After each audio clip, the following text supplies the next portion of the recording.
Harry's and the Trevor Project want you to shave with pride. This is the focus group. It's the savvy side of 9 to 5. Listen. Bueller. Laugh. And learn. Negotiation. This is what you do in business. This is the focus group with Tim Bennett. Staunch. And John Nash. Keep your clothes looking neat and clean. We're all business. Except when we're not. Hello. Welcome to the focus group. Tim Bennett here, as always, with my good friend and co-host, Mr. John Nash. Today is Wednesday, May 22nd already, and if it was John would be telling you what week of the month, of the quarter, of the century, of the whatever it was, right? It's the third week of the fifth month of the new year. Penultimate this or that.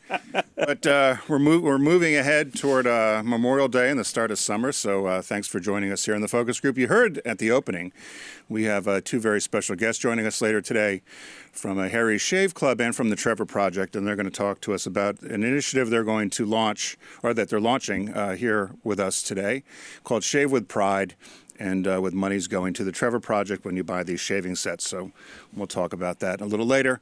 And, of course, all our usual stuff. Be sure to go to focusgroupradio.com to find out all about us, to look at our other archive shows and audio, as well as our podcast, which is TFG Unbuttoned. That's all the formatics, John. You're done with formatics. We had a lot more formatics when we were on satellite radio. Oh, my goodness. 1 to 2, did it at Eastern Standards, Mountain Time. You had to do all this other Wednesdays stuff. at 2, and Thursdays and Tuesdays. And I was wondering about that because there's lots of. So are you like as reruns. surprised as I am that Memorial Day is literally here? I'm disgusted and surprised. Where did the disgust come from? Well, I had expectations I was going to be healthier. I thought my leg would be better from my surgery and I would be able to exercise more. So I've decided I'm just not going to eat. I'm going to eat one meal a day. This is your new diet. I've decided. No food. I see Garrett in Garrett and Steve in the booth. Intermittent fasting. Do you know anyone who's done that, intermittent fasting? I think Adam Carolla tries to do it. So what's he do? He'll eat for 3 days, take one off? I think he does I can only eat for 8 hours during the day. That's right. Kind of thing. Yeah. So he tries to make it until dinner, and then he could eat dinner and then maybe a snack or something later, but he'll try not to eat breakfast or lunch. So he goes 8 days with 8 hours with no food. No, 8 hours in the day where he's able to eat food. So So maybe from 4 to midnight. So he tries to get to 4 o'clock every day before he can eat food. Oh gosh, he waits. Or you do the opposite of what Garrett's suggesting. You have breakfast. Your last meal is 3 o'clock or something like that, 3 or 4. Yeah, and that supposedly your body gets used to that level of calorie intake. Richard does 1 meal a day. He always has. And I had a when I worked at Subaru, I had a boss that did 1 meal a day. Or he would do these fasting things where he would go 24, 48 hours on a water fast. Yeah, the liquid stuff I've heard about too. I don't know. I like to eat. By the way, hello, Garrett. How's it going? Hello, Steve. Hello, Steve.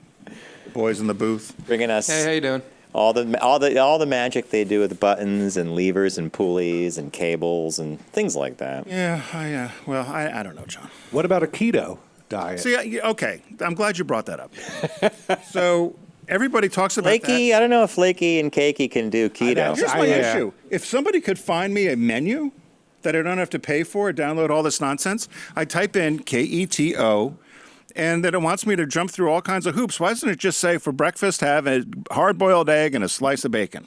That's really it. It's just eat meat, cheese, and fats as much as you can, but no carbohydrates or starches. And it sounds so easy. I say to myself all the time, if I just cut out bread, rice, pastries, but I don't eat a lot of pastries or cakes, but if you cut out bread, rice, pasta, and I guess potatoes, you'd probably be okay? Starch? Yeah.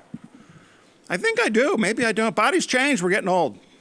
Yeah, the keto thing is fascinating, and Garrett just confirmed something that I did not quite realize. I didn't know fat was such a big part of the diet. Like the Atkins diet, right? Yeah. They say the problem with fat is it's called fat. It makes people think they get fat from eating fat. Yeah. But you don't. It's the starches and the carbohydrates that really store up. It's healthy fats. It's like avocado and Yeah. So I was in the store the other day and I saw these. I'm a snack fiend. I love cookies and stuff. You also ride 1 million miles a week on a bike. And that's what can do allows that. me to do what I do, even though, let's face it, I should be a little more careful. But I'm in the store and I saw these keto peanut butter cups. And I read the back of the package and it was fat and protein, but barely any carbohydrates. So no sugar. Exactly. So that's what Garrett's getting at. So I thought, wow, but that bag of peanut butter cups is $14. Costs a lot of money to look good. Well, or you need to figure out keto recipes.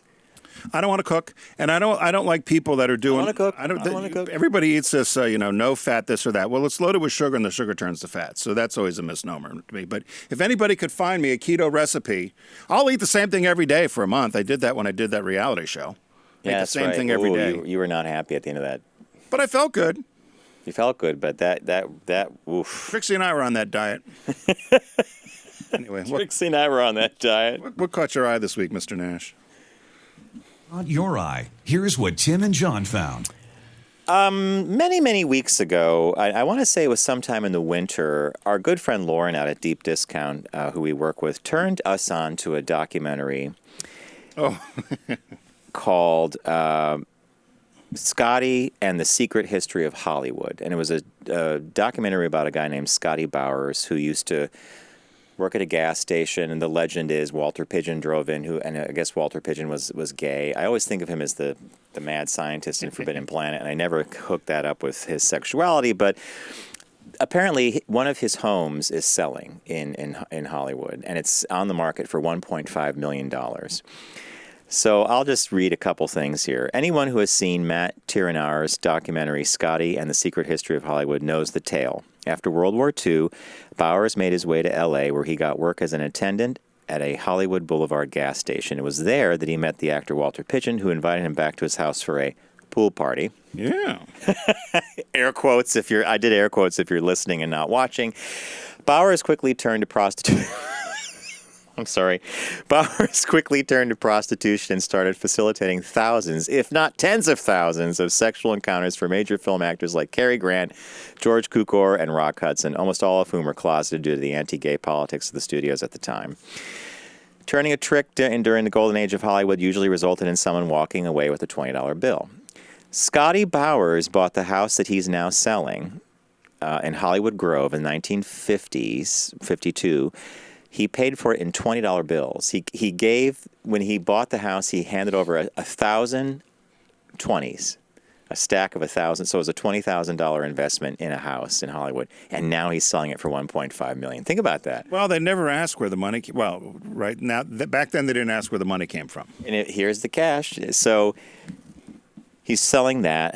That home is on North St. Andrews Place. It's on the market. Bowers, who is alive and well, resides in Laurel Canyon. He sold the St. Andrews Place home last year for $940,000, but it's back on the market or something. Apparently, the house is in squalor, though. If you go inside, do you remember in the movie he was a hoarder? Yeah. So he would move between corridors of paper and all this other stuff to get around. And while the listing agent, Normand and Associates, Constantine, this guy, I can't pronounce his last name, he's the listing agent, includes Bowers in the marketing materials, and he's mentioned on the home's listing page simply as a Hollywood legend. Well, I was going to say it's more the history of the house. You bought a piece of history. So he's listed as a Hollywood legend. They aren't leaning on that celebrity in the way that you normally would say a Taylor Swift, because the legacy is a little more complicated. Oh, whose house was this? Well, he was a prostitute. Took her to the stars. He was a pimp. Pimp to the stars. But it is considered and then this guy says Los Angeles is a real estate town, and for me at least, part of this Bowers story is the fact that he actually owned two homes, and they said here most sex workers, if they make it out of the business at all, don't end up with much in life. But Scotty ended up with two houses that are worth a pretty penny. He's a savvy businessman, and he's a survivor. He's also viewed as a protector of the queer community in Hollywood, and he's held up as a really cool guy. Although when that book came out, because he did write a book, Tell-All, a lot of people weren't too happy with the Tell-All because he kind of screwed around with the legacies of certain stars who are not really around to defend themselves. So caught my eye was the fact that the headline was, and I didn't even read it, home of Hollywood's most notorious gay hustler hits the market for $1.5 million. So there you go. I'd look at it. I'd certainly look at it. Yeah. I looked at Arlene Francis's house to buy in Connecticut. Oh my It was a God. great house. That'd be cool. And I didn't really know all that much about Arlene Francis, but then now that I've watched and learned more about her, I just can't imagine her in town wandering around, but I didn't buy it. So mine is for you, John. Oh. And this headline, I came across this. It says Vienna. So this is Vienna, Austria. Vienna Cemetery now offers a Lego set so you can recreate funerals. Like every kid's dream come true. Kids will have a blast assembling a Lego crematorium, a hearse, a grave, and now more available from the Vienna Funeral Museum. Crematorium. Right. Build your own funeral piece by piece with these Lego kits from the Vienna Funeral Museum. It's from the Vienna Central Cemetery. The gift shop has them. You can also buy them online. So kids can answer that big question, what happens to Grandpa in the crematorium? So if you're watching along here, there's different pictures. There's a little Lego set with the crematorium and the casket goes in, the little workers there. There's a horse-drawn hearse.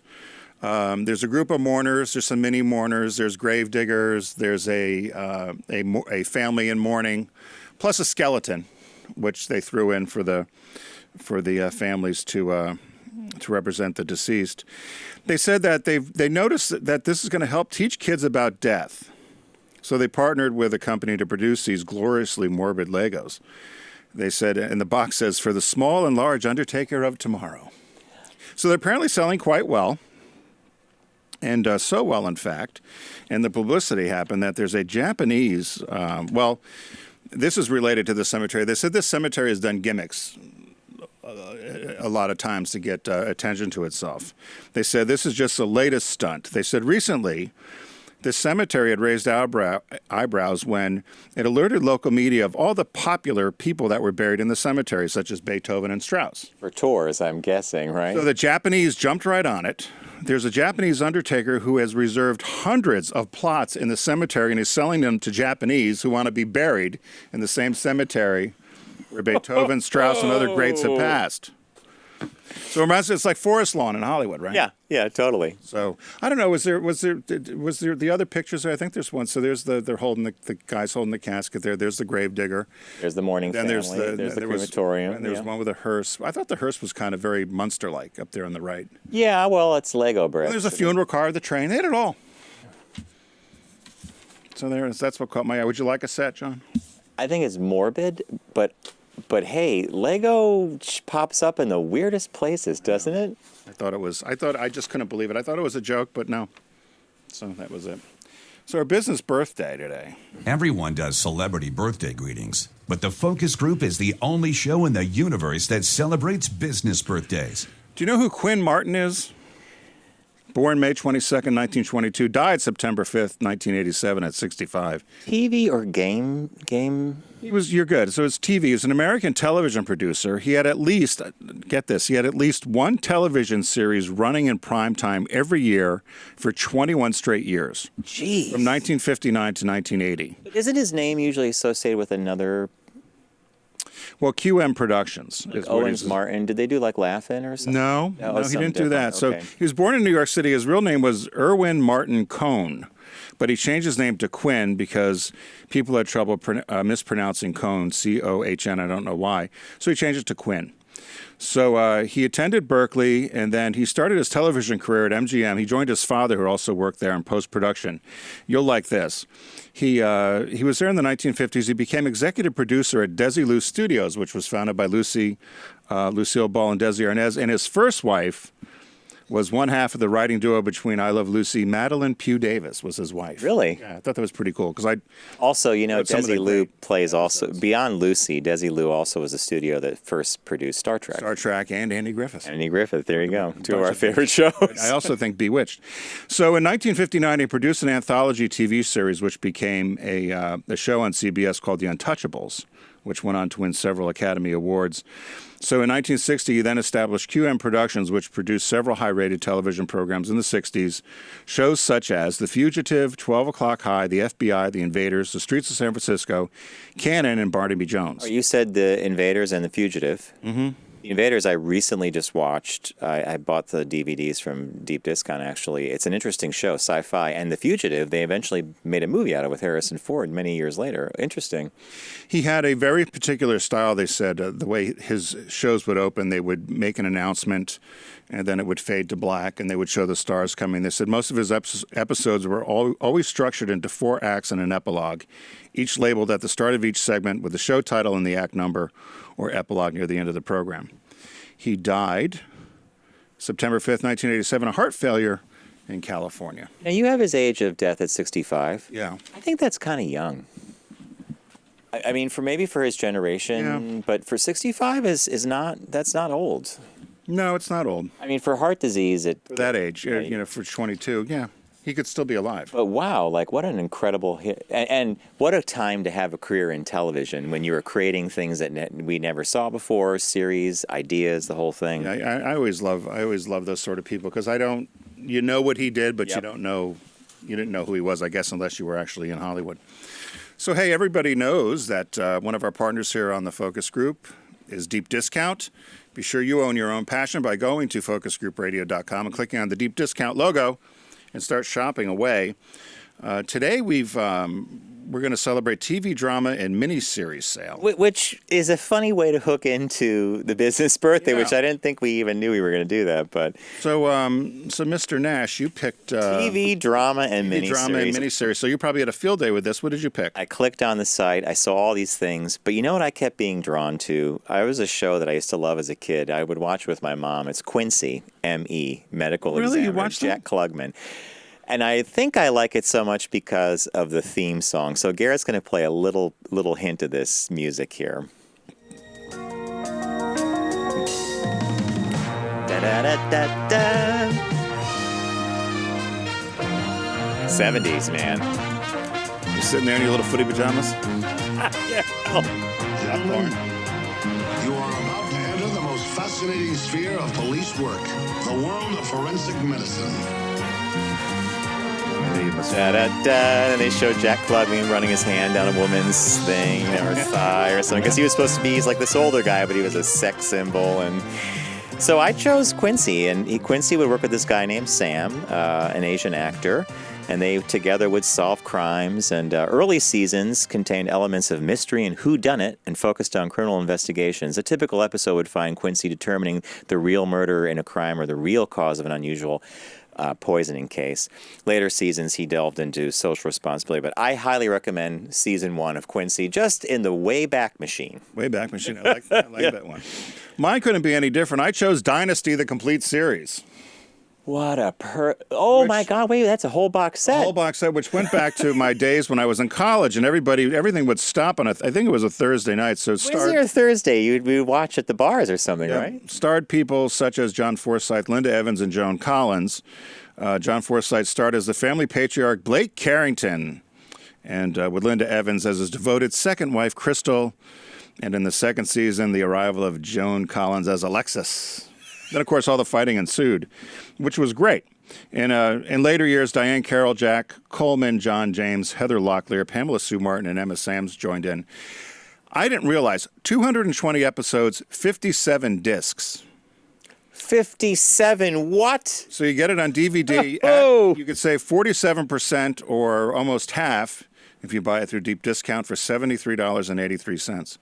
It was the box set was released October 2017. But I used to love watching Dynasty, and they said there was actually a scene toward the later years where it was an homage to Lucy and Ethel because they got in a fight in like a pool or a vat, and they said it was very much reminiscent of I Love Lucy when she got in the grapes with Future the woman. fights between Alexis and Crystal would always take place in front of a water feature, so they're both pitching into it in these gowns and everything's cat fight, pulling each other's hairs. So that's what I picked. What was the release this week?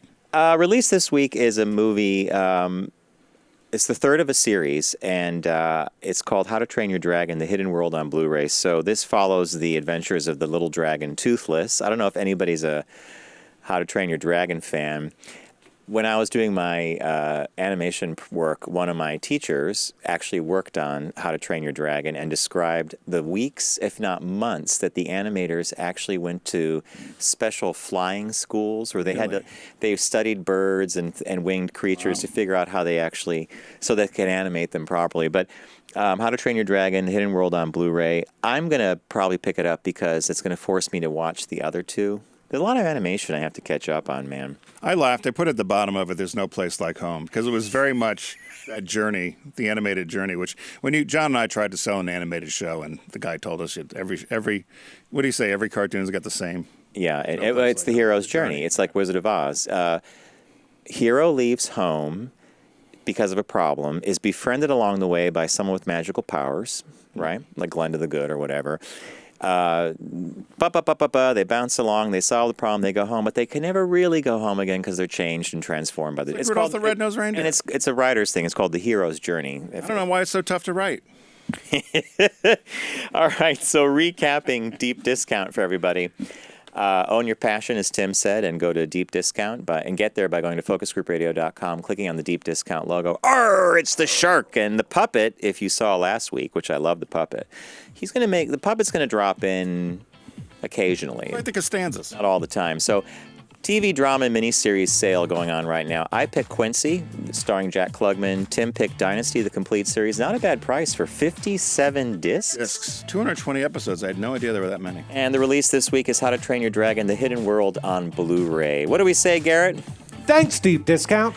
We are going to take a quick break, and when we return, we're going to be welcoming Maggie Hureau. She's the head of social impact at Harry's Shave. It's just Harry's, right? Should just say Harry's. And Shira Kogan from the Trevor Project. They're going to talk about a really cool thing that Harry's is doing for Pride this month. So stay with us, and we'll be right back after this quick break. You're listening to The Focus Group with Tim and John. Learn more at focusgroupradio.com.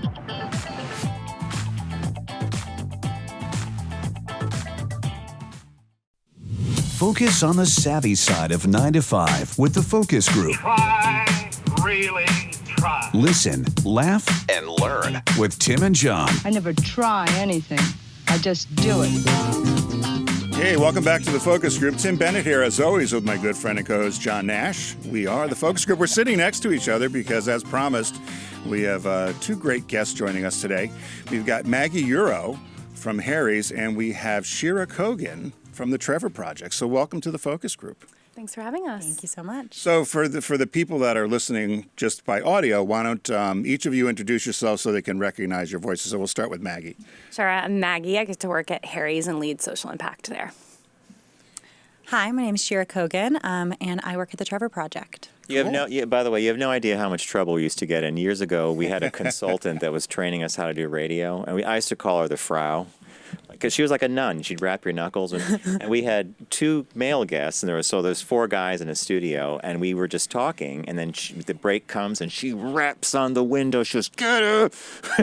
So we got out, and she goes, "You have to go around the room and make sure everybody knows." Remember that? How crazy it was? It was crazy. Which is why we did that, so people could see who's who. So you guys are launching an initiative called Shave with Pride. Mm-hmm. And so why don't you tell our listeners a little bit about it before we get into... John actually has the box. We both got kits. Yeah. But before I took pictures too. We'll put up on the video. Before we get into that, there's some people that might not know about Harry's. So if you just let us know about the brand and what you guys do. Yeah. So we're a men's grooming company, and we've run Pride before. We actually ran Pride last year. This is our second Pride, and mostly we do this because of our social impact work, and that's the work that I get to lead. So at Harry's, we set aside 1% of all sales goes back to nonprofit organizations. All sales? Of all sales. Wow, okay. Yeah, it goes back to nonprofit organizations that are providing mental health care for men. And every year we try to do Pride so that we can support that community as well. So in addition to that, this set is actually separate and that 100% of profits go back. So we're really excited to be supporting the LGBTQ LGBTQ community. But this is just one of our activations and one of the ways we get to do it all the time. So we're excited. The campaign is launching on May 15th. And so you'll be able to see some of the creative there and some of the talent that we featured and the rest. But mostly what we're really proud of is that 100% of profits go back to the Trevor Project. And we're partnering that with them for this particular product. But in addition to that, we actually are donating $200,000 to their work they do every day. So wow, that's our partnership exists beyond just the Pride campaign. So, Shira, why don't you, for the 3 people out there that might not know about what the great work is that you do and why the Trevor Project is so important for particularly the LGBT community, but for people in general. Yeah, absolutely. So the Trevor Project is the world's largest suicide prevention and crisis intervention organization, specifically for lesbian, gay, bisexual, transgender, queer, and questioning young people. So really the goal and the mission is to end suicide for LGBTQ youth. And this is a huge issue in the LGBTQ community. Suicide is actually the second leading cause of death for all young people in general. But LGBTQ youth are at a significantly higher vulnerability and risk. So actually lesbian, gay, bisexual, and transgender young people are more than 4 times more likely to attempt suicide as their straight peers, their straight and cisgender peers. And actually up to 50% of all trans people have attempted suicide at some point in their lives, many before the age of 25, which is the age that we focus on. Do you think, and I don't know if I'm going down the wrong path, but have you seen an uptick recently with kind of the environment we have with our current politics? Administration. Yeah. Have you guys seen, is the volume the same, do you think, or has it changed a bit? No, it's a great question. And unfortunately, we actually have seen significant increases in our volume. So actually, right after the 2016 election, our call volume doubled overnight. And honestly, doubled overnight. Doubled overnight. And this was a huge wake-up call to us, honestly, as an organization, recognizing that we have so much more work to do. And actually, our research has shown that there are 1.5 million LGBTQ youth who consider suicide or experience a significant crisis every year in the U.S. alone. And today, we're serving 75,000 young people via our direct crisis services, where young people can call us, they can text us, they can instant message us, and talk to a trained crisis counselor for free and confidential support. And we're the largest organization that's doing this for the specific population and really focused on LGBTQ youth. But as you can hear from those numbers I just shared, we're not. Oh, it's barely making a dent at the. If those numbers are, if you're looking at the U.S. population in general, it's like, oh my God, right? Yeah. So this is a pretty amazing. Me and Tim have had a long career prior to our years in stardom on the radio, doing LGBT marketing specifically for Subaru of America, and I've done work with Pepsi and Absolute Vodka, and it's an interesting time of year to do stuff. Pride is now this big gay Christmas almost. It's like boom, December arrives in June, and I think it's great that you've identified this amazing organization to partner with because they do such great work, and I think Harry's in general. This is a wonderful thing to let people know about. But here's a question for you that you may not be. It's just more of a talking point. And you may sit in on some of these meetings. I know you're on the social end, but on the marketing side, I am imagining that men are pretty rigid about their routines. Mm-hmm. So this is a great time of year, in my opinion, to try something new like a Harry's, because you're going to get this incredible. We have pictures of this that I took for close-ups. Incredible kit.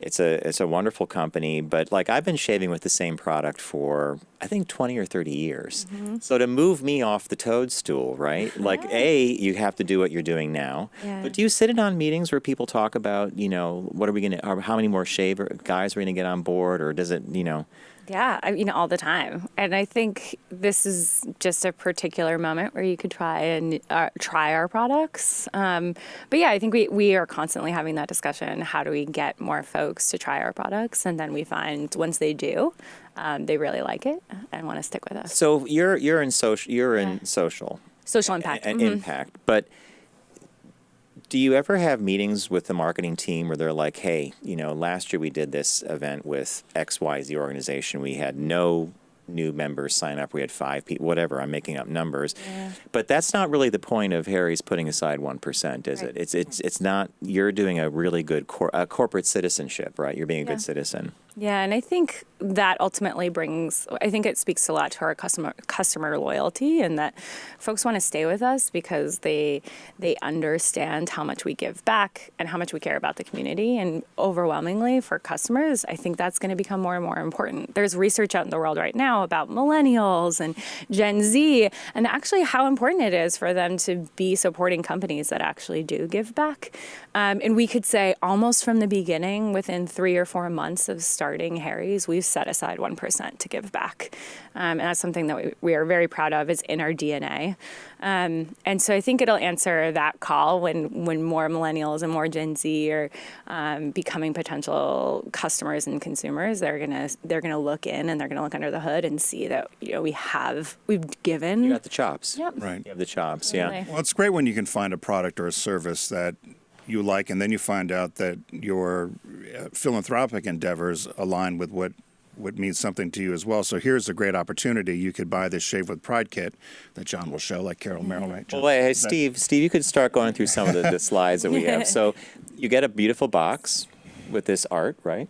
Yes, Jose Roda is the artist. He's a Spanish artist who he commissioned to do this work. So this is available you can get this online. Yes, you can get it online. You can go to harrys.com/focus. Focus for focus group listeners, right? Yeah. And then you can also get it at walmart.com and target.com. Wow. So okay. I wanted to ask you about that. So this is a direct-to-consumer product, right, Harry's? Are you guys now going to be available in retail? We are actually available. We are in Walmart and Target. You are, okay. As well. Yep. As well as direct to consumer. So it's a great way to increase your business, and then and so those sets are available there as well, and money goes to the Trevor Project. Yes.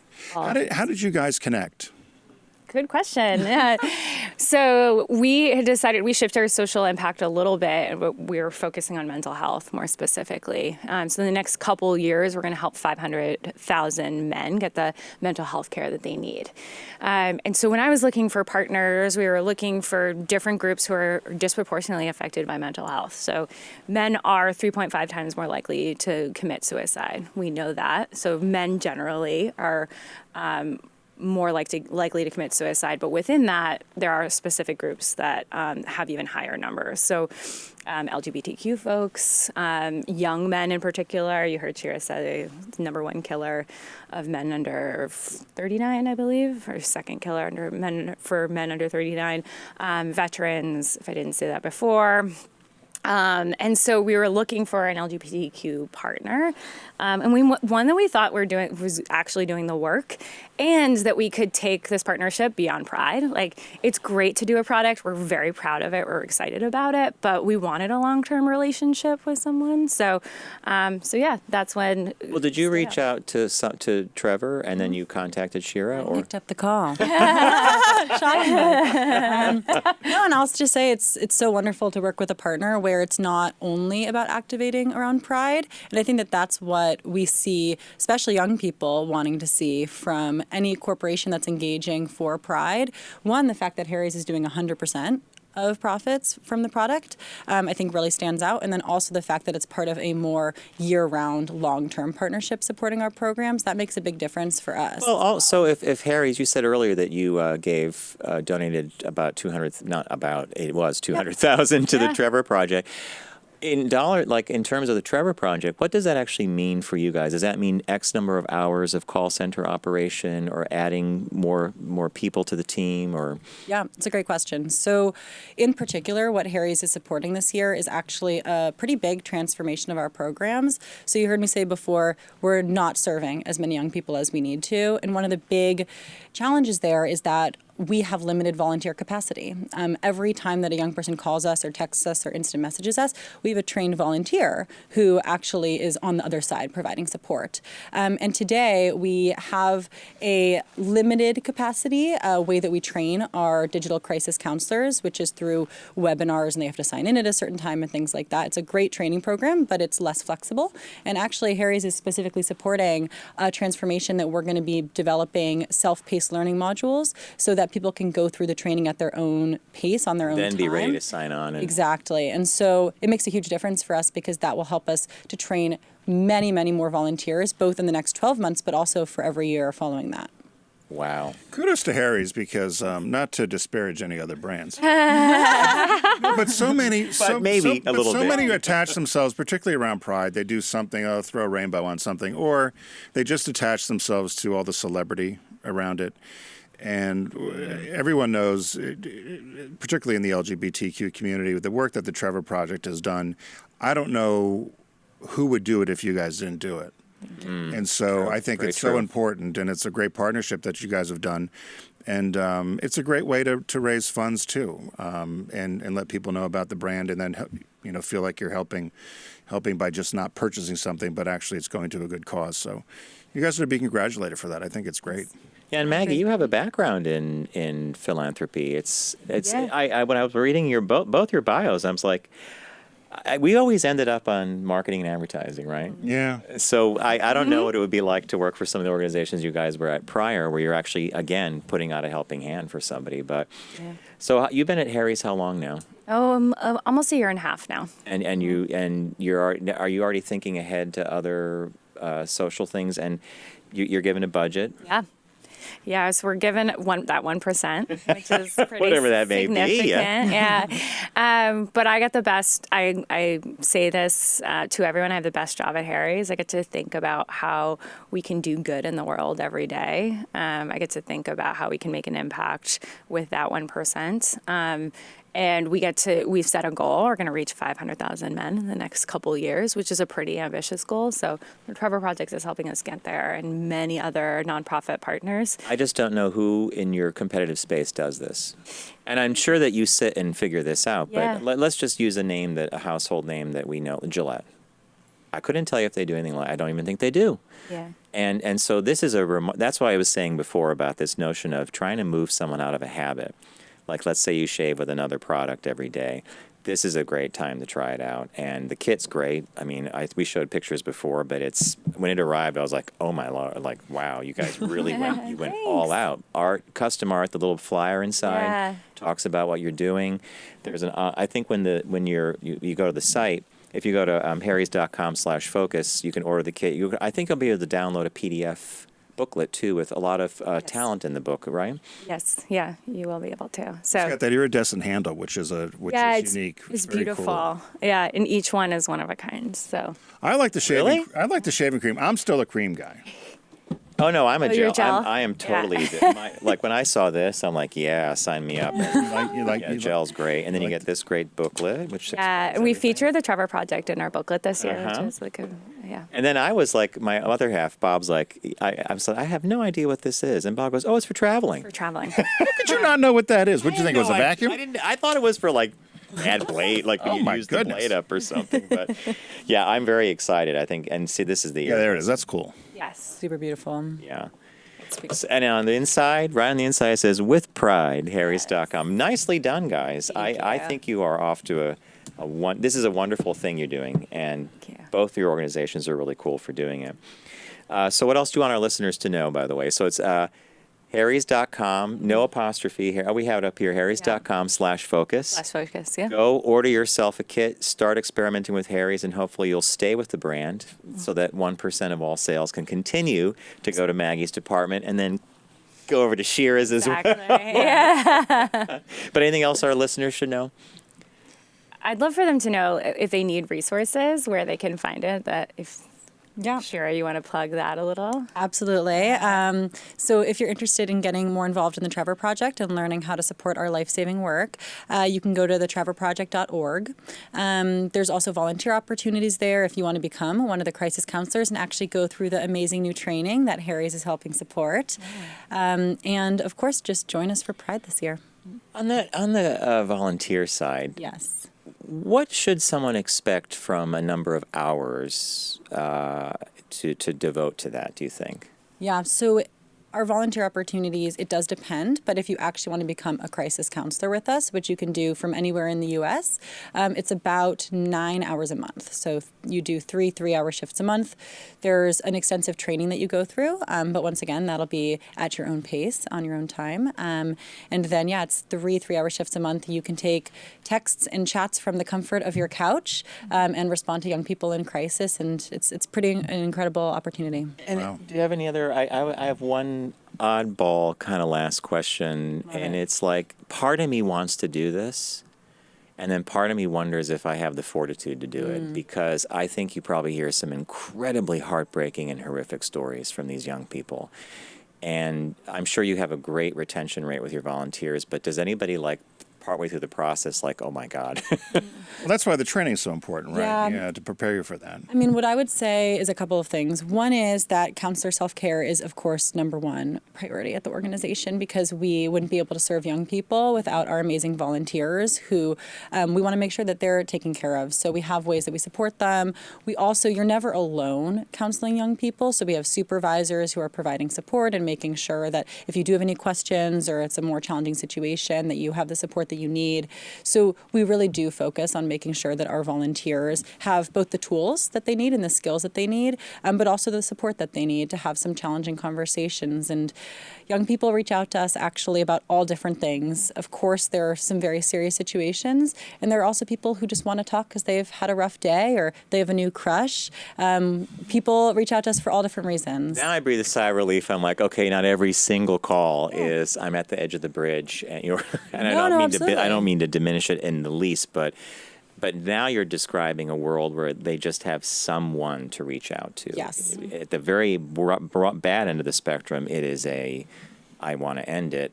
Somewhere in the middle, it's I had a bad day. I just want someone to talk to who understands me because I'm trans or queer or whatever. Supportive ear. Yeah. And actually, one stat I didn't share before, but that I think is super important, is that one supportive person can reduce an LGBTQ youth's risk of suicide by 30%. So that's really what we're trying to do. We're being that supportive person. We're being there for people in their darkest times, and also along the way so that they don't enter a full-blown crisis in the first place. We're trying to create that world. Very cool. Maggie? That's very cool. I was going to say that we also are lucky enough to partner. Our Harry's employees get 5 paid days to volunteer every year, and there will be a crew volunteering to Really? Wow. Another amazing thing. Guys, it's great. I want to thank you for coming and sharing this. So it's Maggie Hureau. Yes.